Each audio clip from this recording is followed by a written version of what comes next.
Welcome to Critter Crusades, the show about ordinary people on extraordinary missions to help animals. I'm Missy Woodward.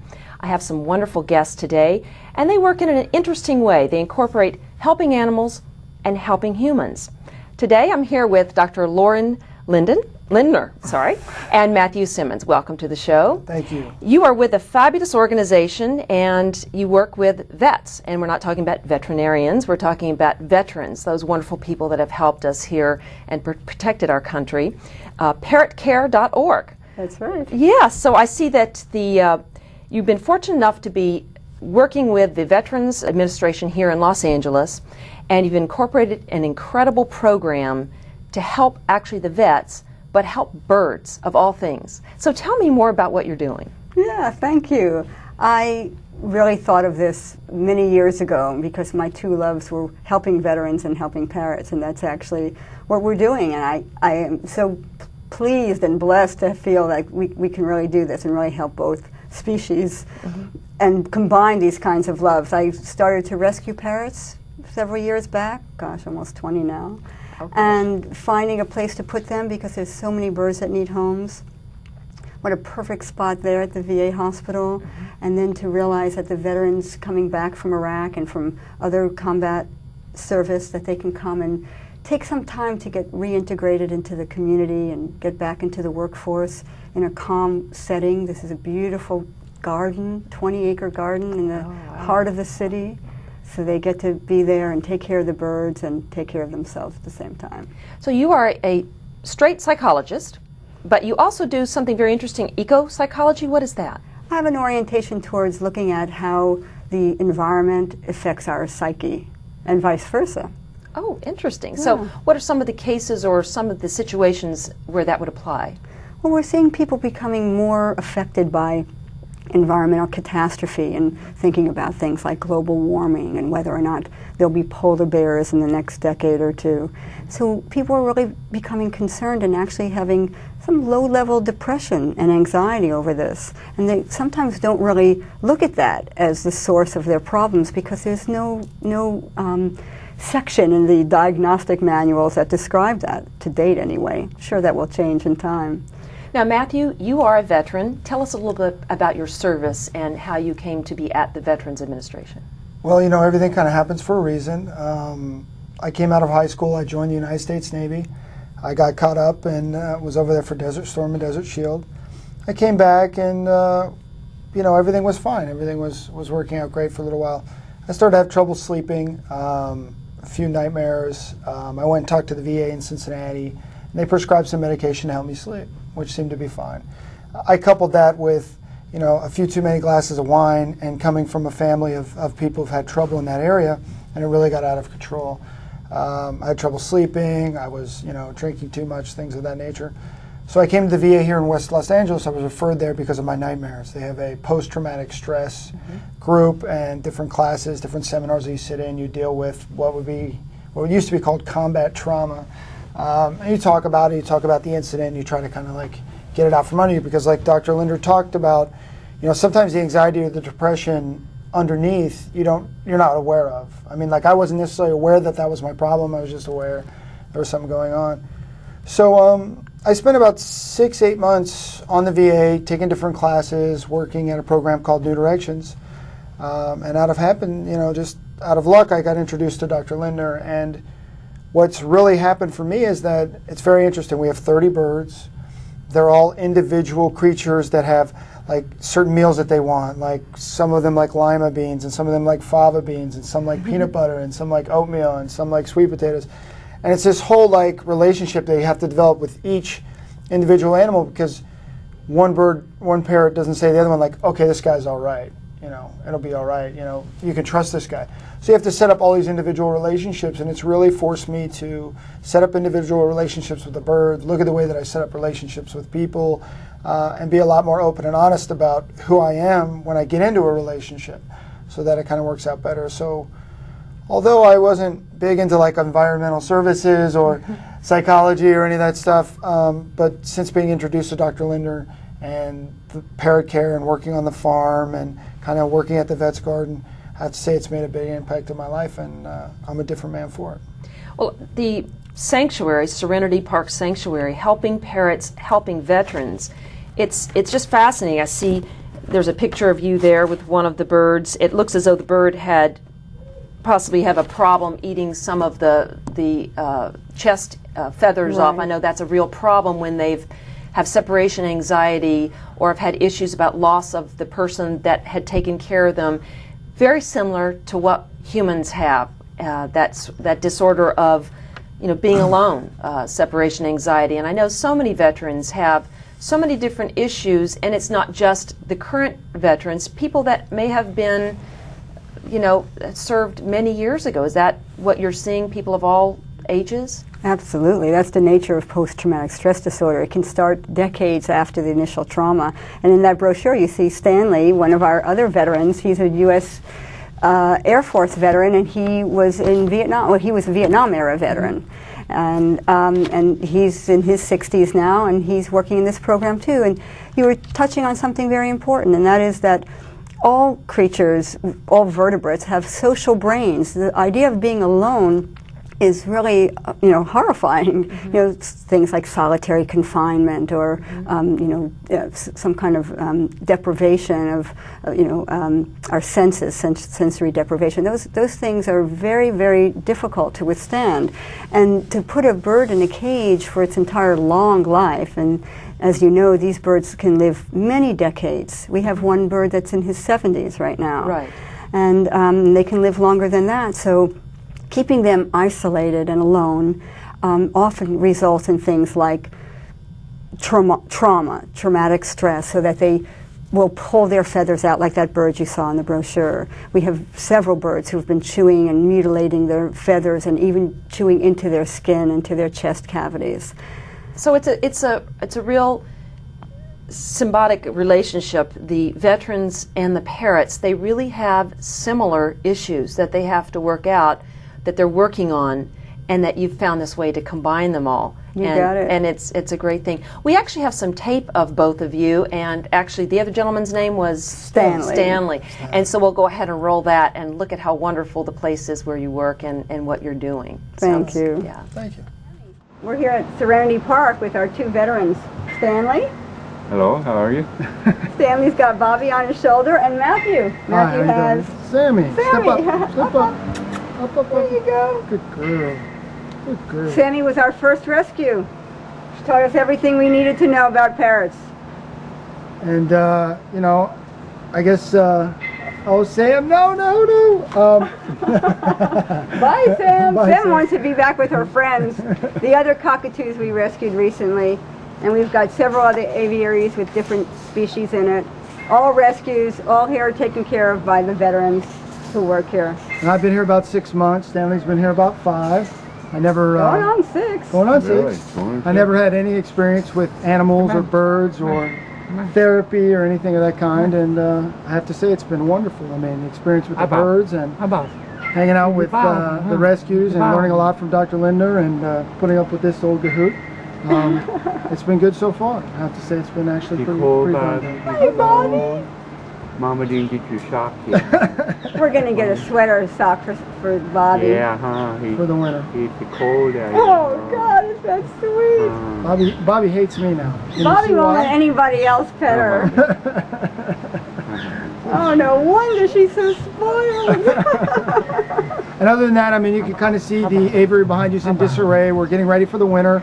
We're putting up some new, what did we call them? Winter boxes. Winter boxes or sheds or whatever you want to call them. I mean, basically to protect them from the elements, give them someplace warm, somewhere that they can kind of hang out as a group. So we're putting a new one in this corner, there's one in the other corner, one in the third corner. Since the birds tend to kind of pair up, we want to have enough space that they don't feel cramped and they don't feel threatened, and they have somewhere to go and kind of stay warm in the winter. We're also going to put in some heaters and some other things. That's but, right. You can see these two grooming each other right there. They love each other. Yeah, so. Yeah, they came together.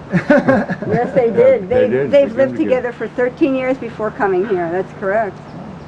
Even though they're different species, they love each other.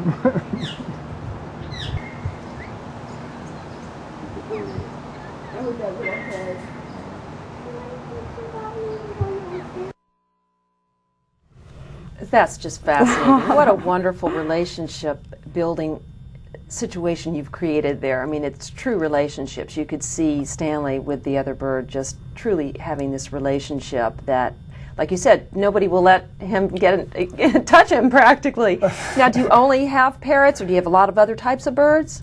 We have parrots because we're based on the organization Association for Parrot Care, and it's the parrots that really are needing the most care. The indigenous birds, the wild birds, of course, need our help as well, but there are so many parrots. Ever since the show Beretta, there's been an exponential increase in the number of parrots being kept as pets. It's the third most popular pet in the country now, companion animal. Wow.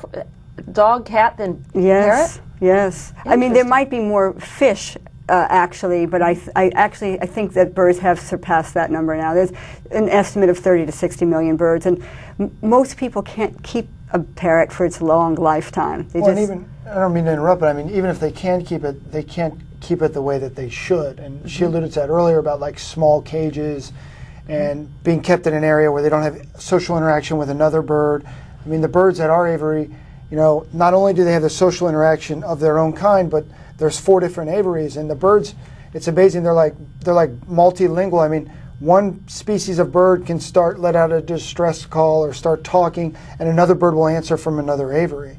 So there's also that whole social interaction. They can fly in our aviaries where they can't fly other places. So it's really, Dr. Lauren hints around it. I mean, they make, not that they make bad pets, it's that we can't give them necessarily at home what they need.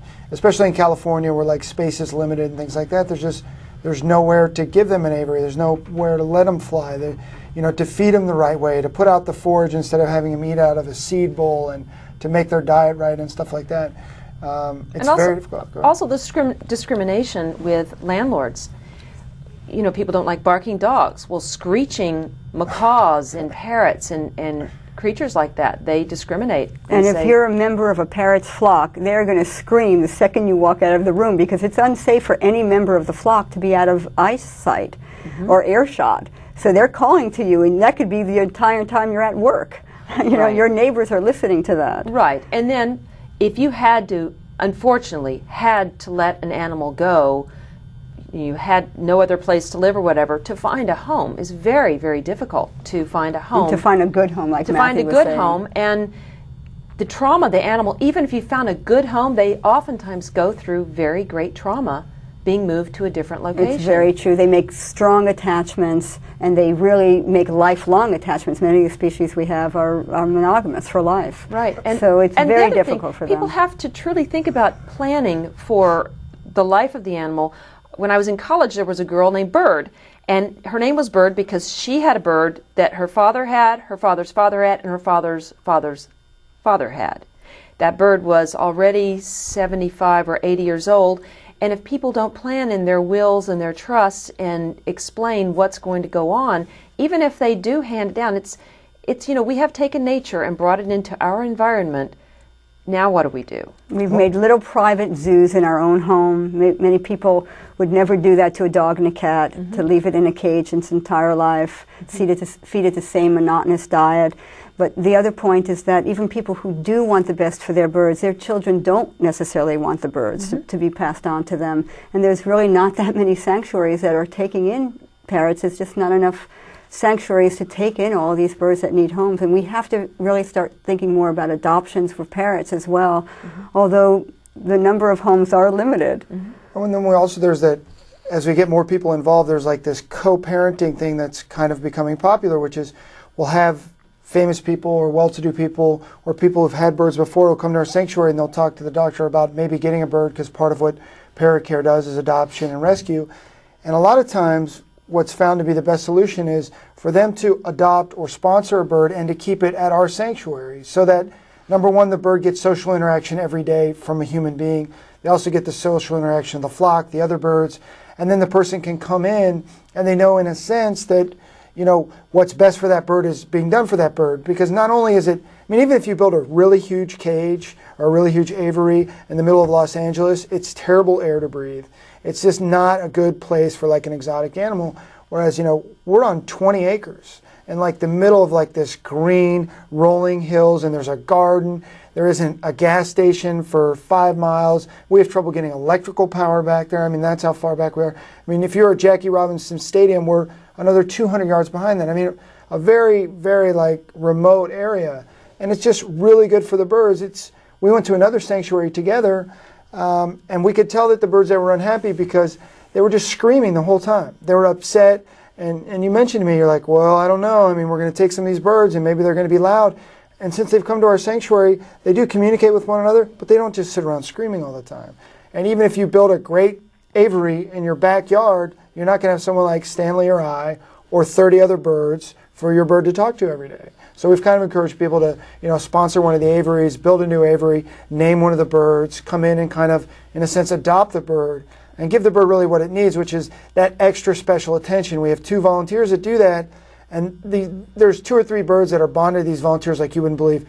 Sandra, who's one of our volunteers, when her car pulls up, the Amazon birds start coming down and start making noises and clicking their teeth and everything because they know she's going to come in and feed them hot oatmeal, which no one else does. So I mean, there's that's the way that you really make a relationship, and you really have to think about what's best for the bird. Be like putting a horse, like you mentioned you love horses, putting a horse in your garage. Right. Like it's a pretty big stall. Mm-hmm. You can clean the poop up. He can have lots of oats, but is it really good for your horse to, number 1, live in your garage, and number 2, the only place that he can trot around like the paved streets of whatever neighborhood you live in? And the answer is like, no, it's not good for the horse. He needs other horses. My question is, how do I get to move in there? It sounds really nice. A lot of people say that. We're just so fortunate to be able to be on this land, to be able to do this work. I mean, how did you negotiate this to get this land? I think the VA hospital recognized that there would be a benefit to veterans because that's their primary purpose, and they wanted to see something that would be helpful to veterans, and they were willing to take the risk on this, and it's worked out beautifully. Now, was there some reconstruction you had to do first to be able to get this property fit for what it's like now? Well, we essentially had a dilapidated basketball court, and we pulled up the asphalt by hand, and we created this beautiful little oasis in the middle of the city.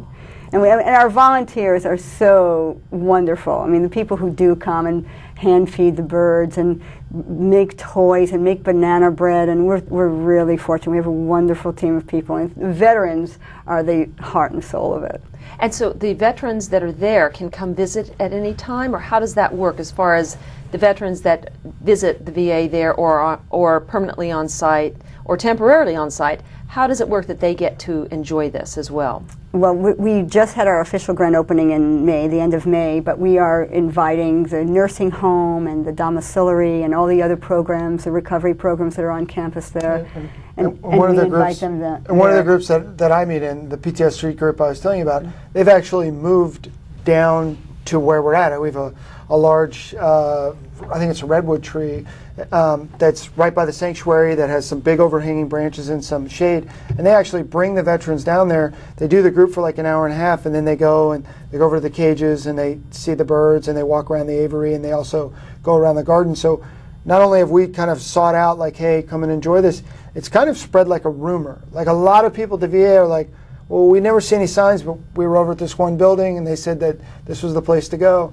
And I think I like that even more, like when people say that, rather than, hey, we caught a flyer, or so-and-so said, you have to come here. We get veterans who are like Korean war vets. I mean, guys who are there like dealing with serious issues like cancer, hearing loss, heart attacks. I mean, guys that really are at that point in their life where they're hit with a big struggle, and they love it.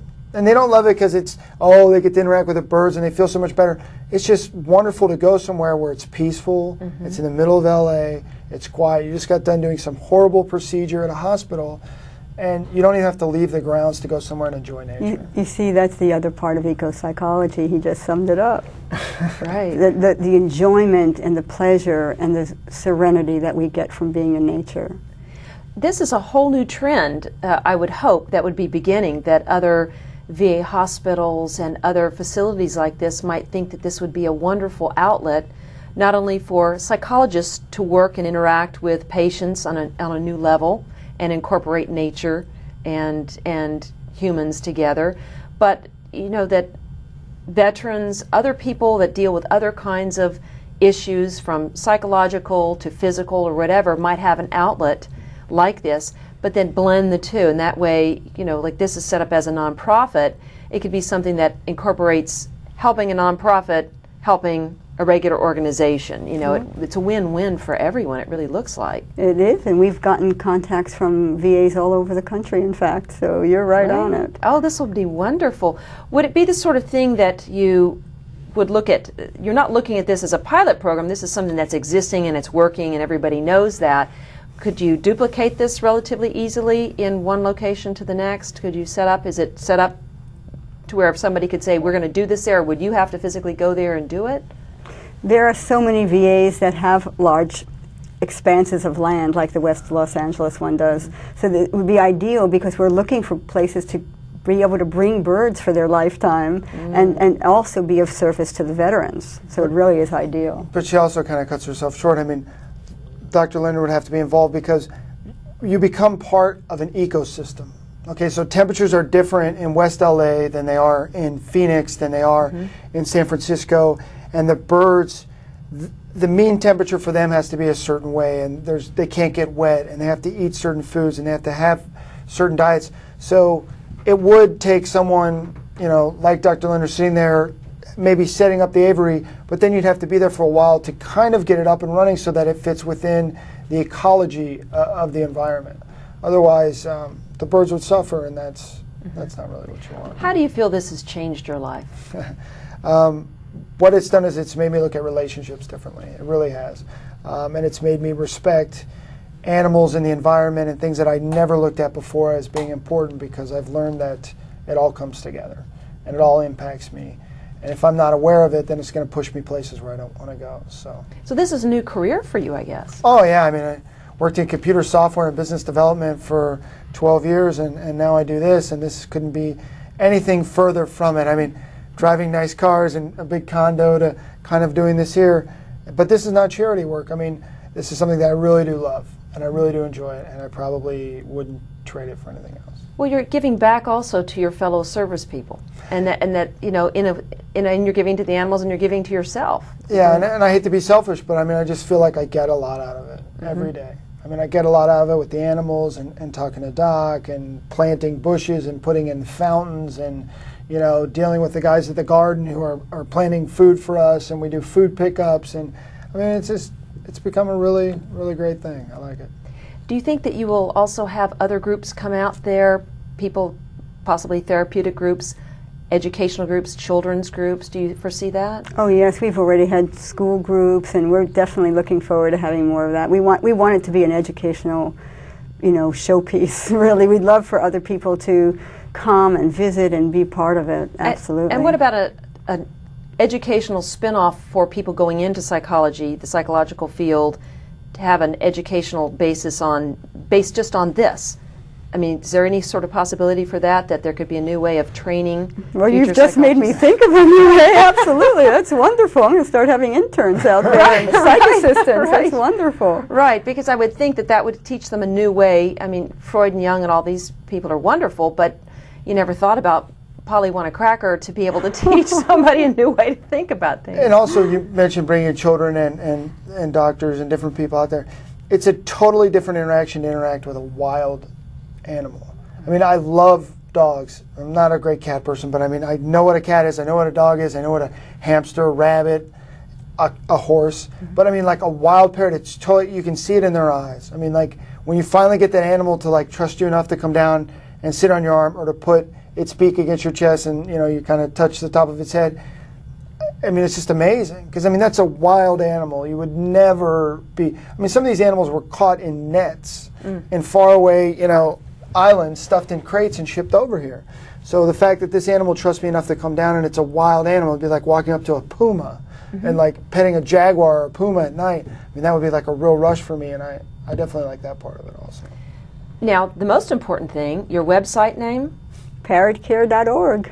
And can people come out and visit on a regular basis, or how is that set up for the public, general public? We like to have people contact us and get, make sure that we're there.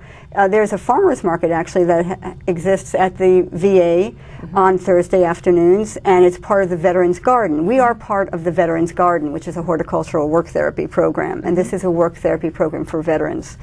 And we have people coming in from the farmers market on Thursdays. The rest of the week, the Vets Garden is open. They sell plants and flowers and edibles, but we prefer if people would contact us so we can be sure to be there and give them a tour. And then also you want people to get involved, volunteer, decide to donate towards you or help you out. I mean, those are the important things to keep any sort of nonprofit going, and to help the veterans this way is so incredible. All that they give back and what they do for our country.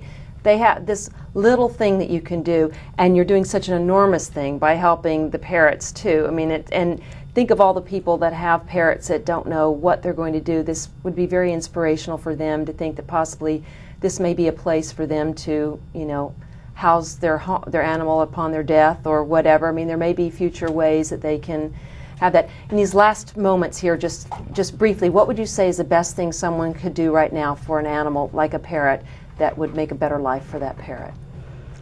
Try to either provide that parrot with another member of its own species or a larger living space. Make sure it can come out, hopefully it can fly and eat a varied diet. And ideally, if people want to sponsor a parrot at our sanctuary, we would give it the best life we can possibly do as a human. Great. Thank you both so much for coming. Greatly appreciate all the wonderful work you do. It is so amazing. Thank you for joining us here on Critter Crusades, the show about ordinary people on extraordinary missions. Go out and make a difference. Thank you. So this